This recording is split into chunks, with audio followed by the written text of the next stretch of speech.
साथियों नमस्कार, स्वागत है आपका अपने चैनल सक्सेस जंक्शन एक कदम सफलता की ओर में। और हम लेकर के आ गए हैं आपके लिए एमपीपीएससी 2020 और 2021 की दृष्टि से अति महत्वपूर्ण आपका टॉपिक है यूनिट 4 का भूगोल यानी कि ज्योग्राफी। इसमें हम आपको मध्य प्रदेश के भूगोल के साथ साथ में विश्व का भूगोल एवं भारतीय भूगोल के बारे में भी जानकारी देते हुए आगे बढ़ेंगे। जैसा कि आपको पता है आपका एग्जाम 20 जून को पहुँच गया है, तो आपके पास पर्याप्त समय है कि हर एक यूनिट की आप अच्छे से प्रैक्टिस कर सकें, जिससे कि एकदम परिपक्व हो जाएं आप एग्जाम तक में। ठीक है, और एक कॉन्फिडेंस के साथ में आप एग्जाम में भाग ले सकें। और यही वक्त है दूसरों से आगे निकलने का। कुछ लोग ऐसे भी होंगे जो तैयारी करना बंद कर चुके होंगे, कोई प्रैक्टिस भी नहीं कर रहे होंगे, लेकिन इस वक्त आपके पास समय है, आप अच्छे से अच्छे प्रैक्टिस कीजिए और उन लोगों से आगे निकलिए। यही एक स्ट्रेटजी होती है दूसरों से आगे निकल करके सिलेक्शन लेने के लिए। ठीक है, तो चलिए सीधे चलते हैं प्रश्न नंबर 1 की ओर। और ये प्रैक्टिस सेट नंबर 1 है भूगोल का। बहुत सारी यूनिट की वीडियो हम आपके लिए लेकर के आ चुके हैं, हर एक यूनिट की प्रैक्टिस सेट हम आपके लिए लेकर के आए हैं। अगर आप चाहते हैं तो आप चैनल की प्लेलिस्ट में जाकर के देखेंगे तो आपको सारी वीडियो की प्लेलिस्ट वहाँ पर देखने को मिल जाएगी। साथ ही साथ में टेलीग्राम चैनल भी आप ज्वाइन कर सकते हैं, वहाँ पर आपको इसकी PDF भी देखने को मिल जाएगी। ठीक है, तो टेलीग्राम ऐप पर जाइए, वहाँ पर सर्च कीजिए सक्सेस जंक्शन, वहाँ पर आपको हमारा चैनल देखने को मिल जाएगा, वहाँ से आप इसकी PDF भी डाउनलोड कर सकते हैं। चलिए देखते हैं प्रश्न नंबर 1 की बात करते हैं।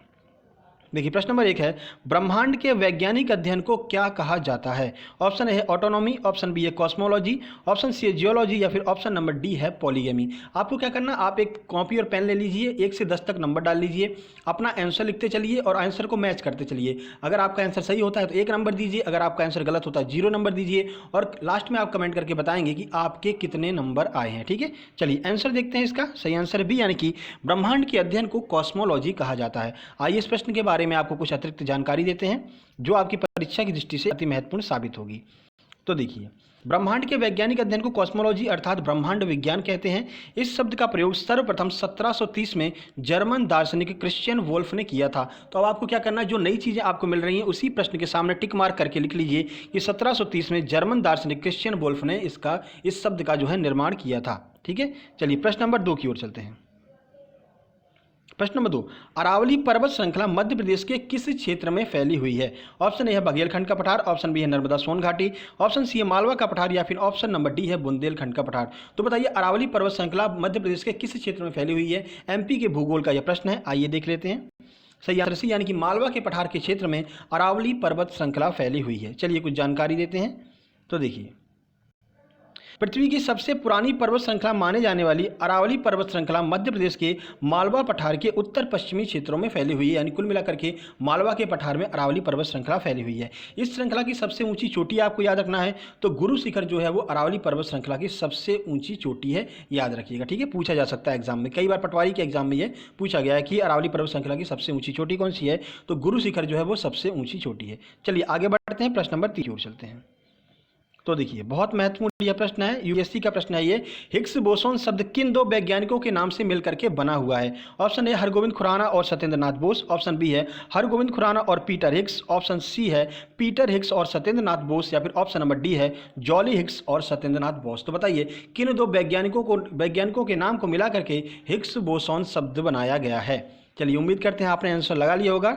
तो सही आंसर सी यानी कि पीटर हिग्स और सत्येंद्र नाथ बोस, इन 2 वैज्ञानिकों के नाम को मिला करके हिग्स बोसोन शब्द जो है बनाया गया। आइए इसके बारे में जानकारी देते हैं कि क्या है ये हिग्स बोसोन। देखिए, सर्न प्रयोगशाला द्वारा बनाए गए नए कण को हिग्स बोसोन या फिर गॉड पार्टिकल या डार्क मैटर के नाम से जाना जाता है। हिग्स बोसोन शब्द भौतिक शास्त्री पीटर हिग्स तथा भारतीय वैज्ञानिक सत्येंद्र बोस के नाम पर रखा गया है। याद रखिएगा इन दोनों वैज्ञानिकों का नाम बहुत महत्वपूर्ण है। इस कण को ज्ञात करने के लिए 4 जुलाई 2012 को जेनेवा के पास 27 किलोमीटर लंबी सुरंग खोदी गई थी, और उस सुरंग का नाम आपको याद रखना है जिसे लार्ज हैड्रन कोलाइडर कहा जाता है। तो सुरंग का नाम क्या था? Large hadron collider. कब खोदी गई थी? तो 4 जुलाई 2012 को इस कण को खोजने के लिए की गई थी, जिसे हिग्स बोसोन कण भी कहते हैं। गॉड पार्टिकल के नाम से ज़्यादातर यह जाना जाता है। ठीक है, चलिए आगे बढ़ते हैं। बहुत से लोगों ने इसका विरोध भी किया था कि आपको इतनी लंबी सुरंग पृथ्वी के अंदर नहीं खोदनी चाहिए, पृथ्वी 2 भागों में टूट जाएगी। ये तो बाकी सब कहने की बातें होती हैं। ठीक है, चलिए आगे चलते हैं अगले प्रश्न की ओर, प्रश्न नंबर 4 की ओर बढ़ते हैं। तो देखिए प्रश्न नंबर 4, जब सूर्य, चंद्रमा और पृथ्वी एक ही रेखा में होते हैं तो इस स्थिति को क्या कहते हैं? ऑप्शन ए है सिजगी, ऑप्शन बी है ज्वार, ऑप्शन सी है भाटा या फिर ऑप्शन नंबर डी है प्रगामी स्थिति। तो बताइए जब सूर्य, चंद्रमा, पृथ्वी एक ही रेखा में होते हैं तो इसे क्या कहते हैं? चलिए आंसर देखते हैं। सही आंसर ए यानी कि इस स्थिति को सिजगी कहते हैं। आइए बताते हैं कि सिजगी क्या होता है। तो देखिए, जब सूर्य चंद्रमा पृथ्वी एक रेखीय स्थिति में होते हैं यानी सीध में होते हैं तो इस स्थिति को सिजगी कहते हैं। यह दो प्रकार की होती है। कौन सी? पहली जो होती है वो होती है युति और दूसरी जो होती है उसे वियुति कहते हैं। तो युति और वियुति कैसे शब्द हैं? तो सिजगी का ही एक नाम युति है और एक नाम वियुति भी है, ठीक है। और इसी के परिणाम स्वरूप क्या होता है? सूर्य ग्रहण एवं चंद्र ग्रहण होता है। सिजगी का परिणाम यह है कि सूर्य ग्रहण एवं चंद्र ग्रहण यहाँ पर होता है, ठीक है। चलिए प्रश्न नंबर 5 की ओर बढ़ते हैं। तो प्रश्न नंबर 5 एमपी भूगोल का प्रश्न है। मध्य प्रदेश में उत्तरी सीमा का निर्धारण किस नदी के द्वारा किया जाता है? ऑप्शन ए है काली सिंध नदी, ऑप्शन बी है पार्वती नदी, ऑप्शन सी है चंबल नदी या फिर ऑप्शन नंबर डी है सिंध नदी। चलिए आंसर देखते हैं इसका। सही आंसर है सी, यानी कि चंबल नदी के द्वारा उत्तरी सीमा का निर्धारण किया जाता है। तो बाकी सीमा का निर्धारण भी हमारा बाकी कौन कौन सी नदियाँ जो हैं मध्य प्रदेश की सीमा का निर्धारण करती हैं वो भी आपको बता देते हैं। तो मध्य प्रदेश की उत्तरी सीमा का निर्धारण चंबल नदी द्वारा होता है, जबकि दक्षिणी सीमा का निर्धारण ताप्ती नदी द्वारा एवं उत्तर पूर्वी सीमा का निर्धारण सोन नदी के द्वारा किया जाता है, ठीक है। तो तीनों नदियों को आपको याद रखना, ये तीनों नदियाँ जो है वो मध्य प्रदेश की सीमा का निर्धारण करती हैं। चलिए प्रश्न नंबर 6 की ओर बढ़ते हैं।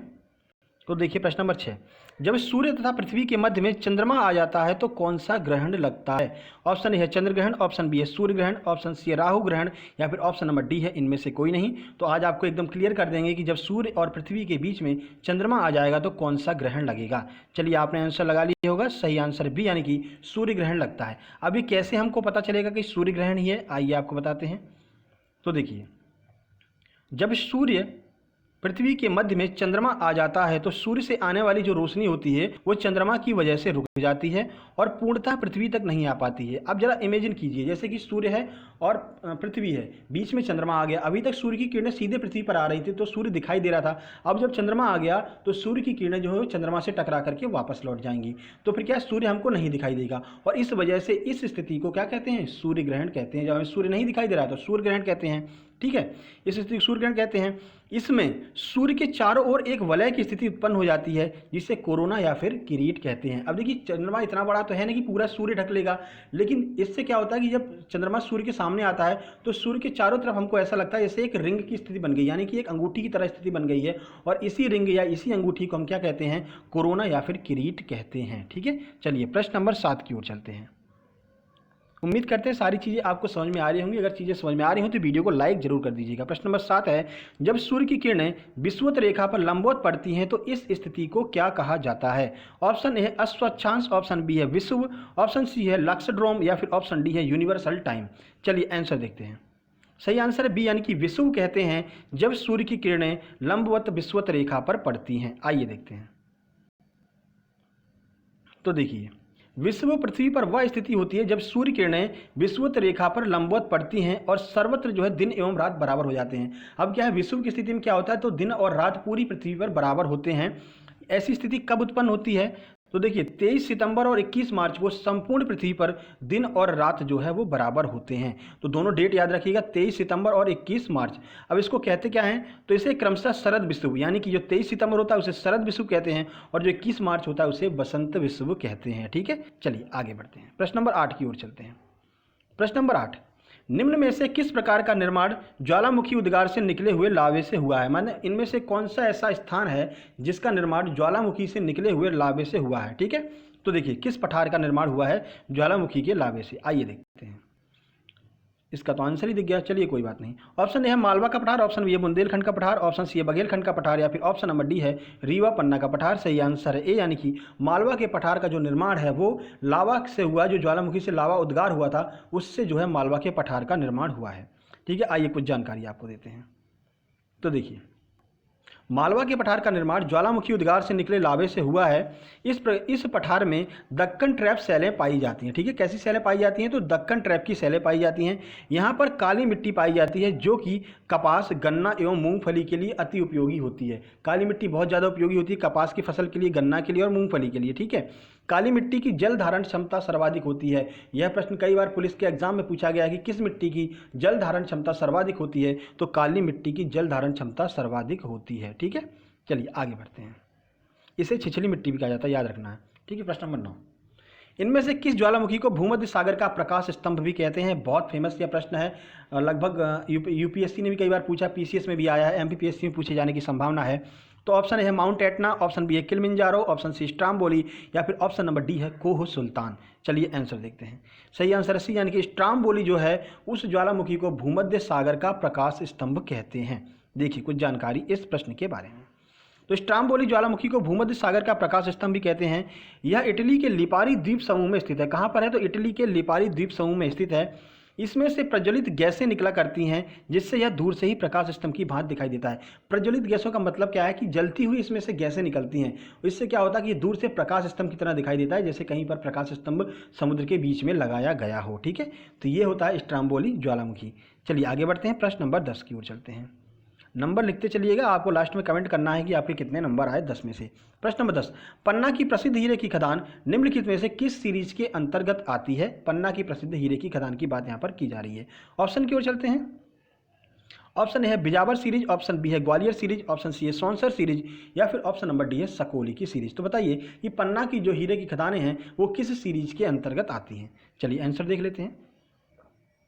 सही आंसर है ए, यानी कि बिजावर सीरीज के अंतर्गत आती हैं पन्ना की जो हीरे की खदानें हैं। तो देखिए कहाँ पर पाई जाती हैं।